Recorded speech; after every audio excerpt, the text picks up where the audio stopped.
Donc, une veste coûte 200 euros. Au mois de janvier, il y a une remise de 50%. Le client, en achetant la veste, la vendeuse lui a dit, je peux te faire encore une remise de 20%.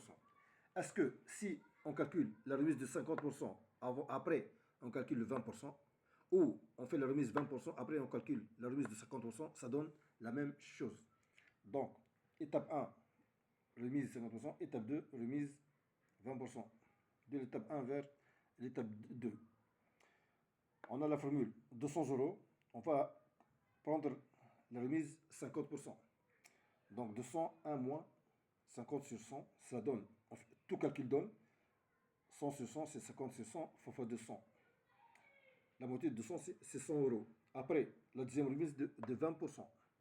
Ça donne, la formule c'est 100, 1 moins 20%. Ça donne 80 sur 100. 80 sur 100 fois 100, ça donne 80 euros. Donc le prix qui commence par une remise de 50%, après une remise de 20%, le prix final c'est 80 euros. Après, de l'étape 2 vers l'étape 1,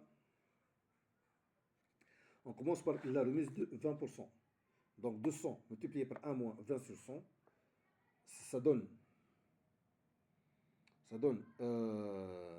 200 multiplié par 80 sur 100. Tout calcul donne 160 euros. Après 160, on met la remise de 50%. 161 moins 50 sur 100, ça donne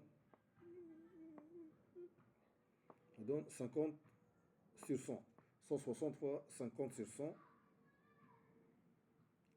ça donne 16 fois 5. Tout calcul donne 16 fois 5, ça donne 16 fois 5, c'est bien 80. Donc 80 euros. Donc, cela est égal à cela. Donc, si on achète une veste à 200 euros et on fait première remise 50%, après du prix obtenu, on fait une remise de 20%, ou on commence par calculer la remise de 20%, après du nouveau prix, on calcule une remise de 50%, on obtient le même résultat. Voilà. 80 euros. 80 euros.